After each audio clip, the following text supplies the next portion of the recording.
Sementes de Fé.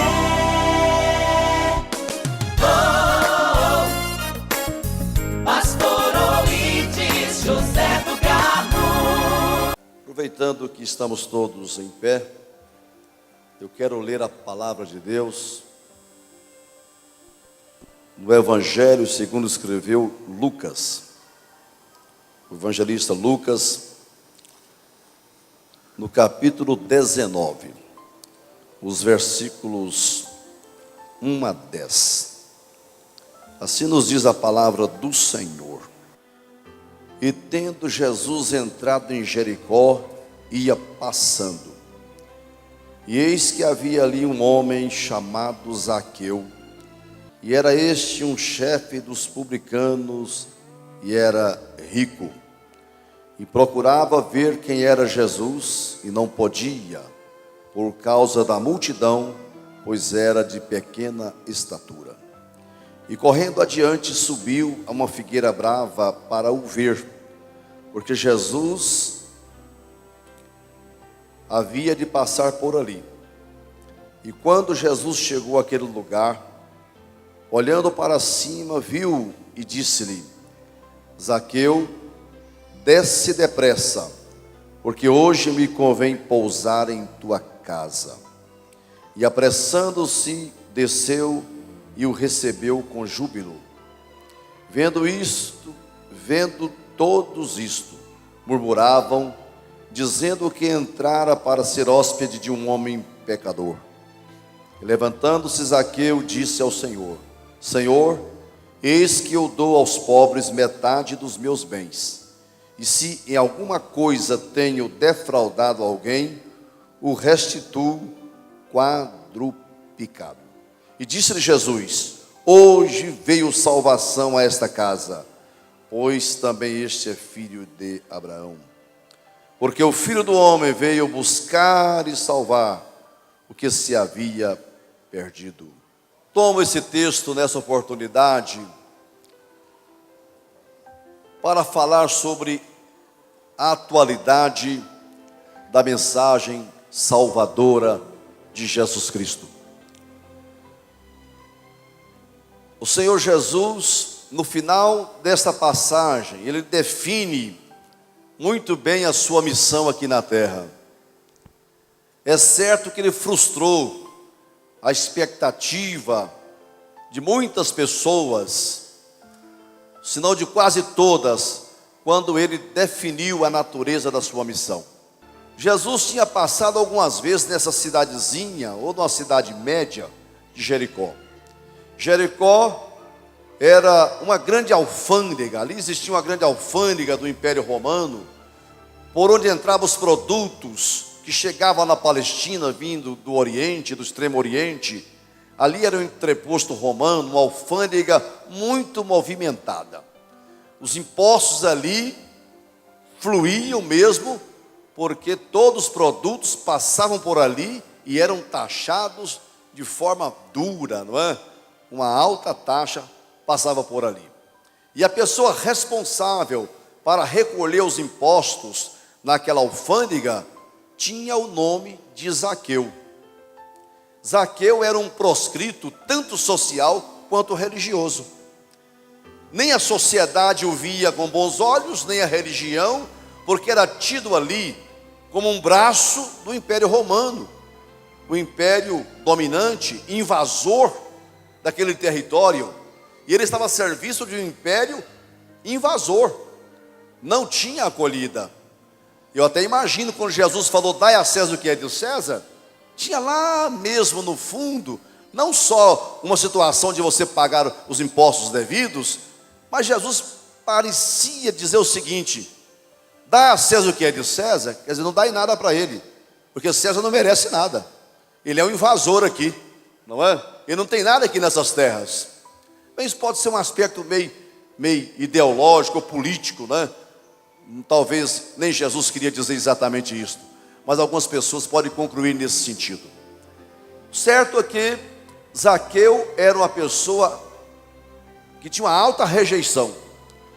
Hoje todo mundo está fugindo desse negócio de rejeição, né?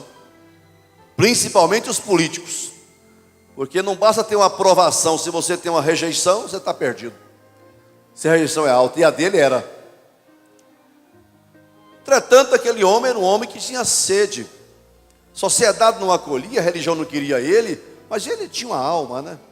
Como muita gente hoje também pode se sentir rejeitado pela sociedade, pela religião, mas você tem uma alma, e essa alma tem sede, tem fome de Deus, das coisas do Senhor.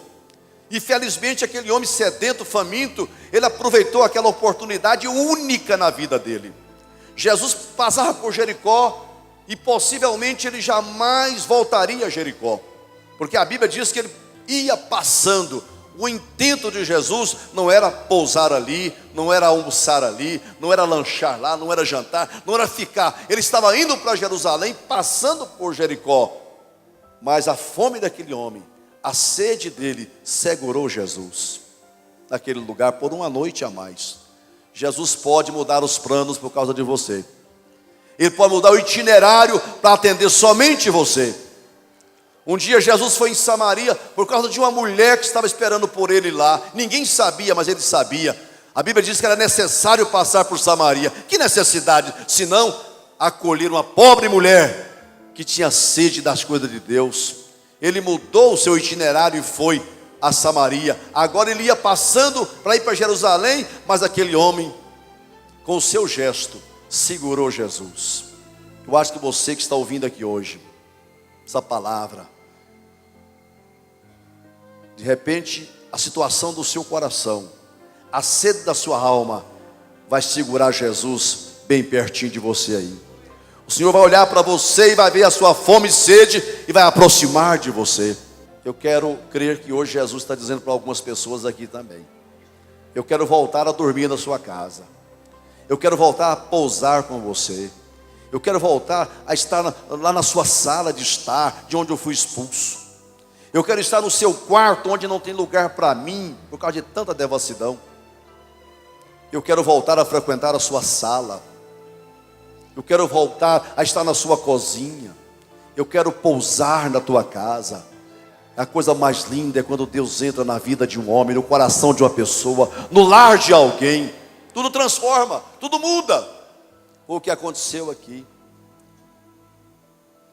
Todos murmuravam e criticavam Jesus porque ele tinha ido para a casa de um pecador. Mas na frente ele explica por que ele foi lá. Ele esclarece a dúvida daquelas pessoas que o incriminava por ter entrado na casa daquele publicano, né? Daquele funcionário público proscrito ali pela sociedade e pela religião. Meus irmãos, o certo é que a presença de Jesus mudou a vida daquele homem. A presença de Jesus preencheu o vazio do coração dele. A presença de Jesus matou a fome e a sede daquele homem. E tudo que tinha valor para ele, tudo aquilo que representava o seu império, o seu tesouro, perdeu todo o sentido para ele. Ele conheceu o verdadeiro tesouro, conheceu a verdadeira alegria, conheceu o verdadeiro gozo, ele conheceu Jesus. E quando alguém conhece Jesus, todas as coisas são secundárias. Tudo aquilo que representa muito para uma pessoa não significa quase nada depois que ele conhece Jesus. Aí ele encontrou a pedra de grande valor, que é Jesus. Tanto é que ele foi muito além do que a lei da restituição pedia. Ele falou: eu estou disposto a devolver o que eu roubei, dividir os bens com os pobres e restituir 4 vezes mais tudo o que eu tomei dos outros. Isso mostra que ele foi muito além do que exigia a lei da restituição. O coração dele tinha sido alcançado. Não era uma coisa formal, uma formalidade legal, não. O coração de Zaqueu foi alcançado pelo amor de Deus, pela graça de Jesus, pela presença do Senhor. Então Jesus olha para aquele homem e lá no começo a palavra diz: hoje. Aí Jesus repete a mesma palavra, hoje.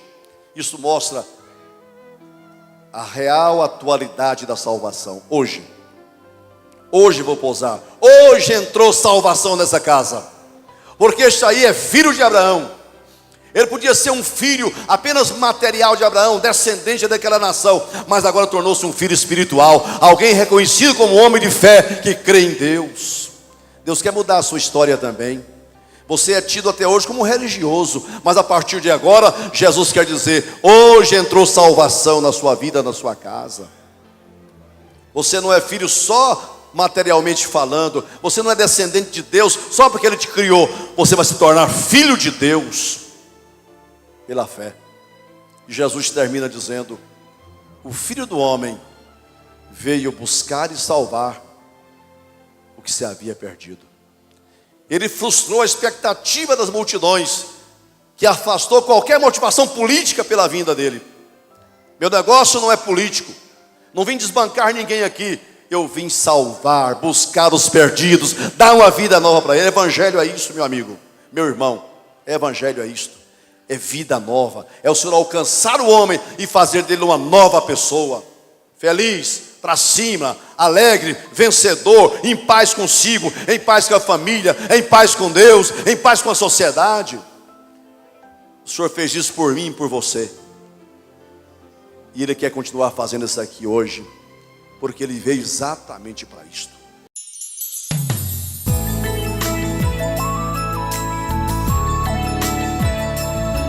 Sementes de